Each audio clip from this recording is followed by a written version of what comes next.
Myself Shamsur Rahman Swapan ওরফে Allen Swapan. Myself Shamsur Rahman Swapan ওরফে Allen Swapan সংলাপ দিয়ে শেষ হয়েছিল web series myself Allen Swapan. রহস্য রেখে শেষ হয়েছিল সিরিজটি। শেষ দৃশ্যে মুখ ঢাকা একজনের সঙ্গে কথা বলেছিলেন স্বপন। কে সেই মুখ ঢাকা মানুষ? কেনই বা স্বপনকে খুঁজছিলেন তিনি? এমন আরও কিছু প্রশ্ন রেখে শেষ হয়েছিল অ্যালেন স্বপনকে নিয়ে নির্মিত প্রথম সিরিজ। সেসব জট এবার খুলতে যাচ্ছে।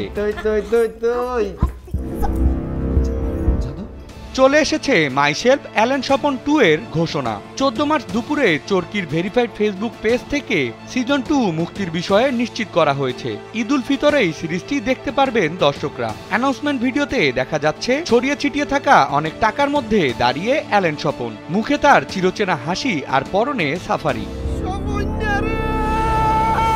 স্যান্ডেলিনা সো, রূপচর্চায় আভিজাত্য।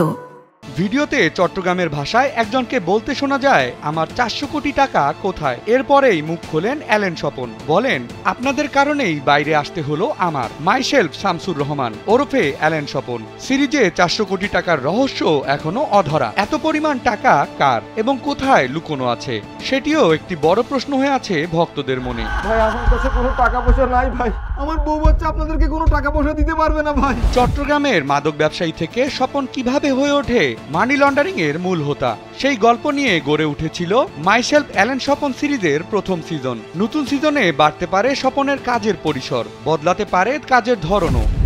লাইফের কি গ্যারান্টি আছে বলেন? কোনো গ্যারান্টি নাই। প্রথম সিজনে রাফিয়াত রশিদ মিথিলা, আইমন শিমলা, ফরহাদ লিমন, অর্ণব ত্রিপুরা অভিনয় করেছেন। দ্বিতীয় সিজনে চমক হিসেবে থাকছেন নতুন অভিনয় শিল্পীরাও।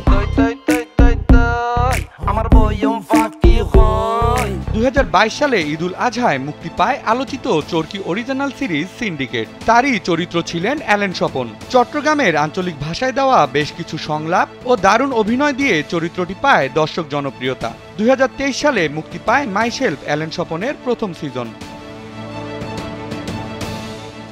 বিনোদন ডেস্ক, কালবেলা।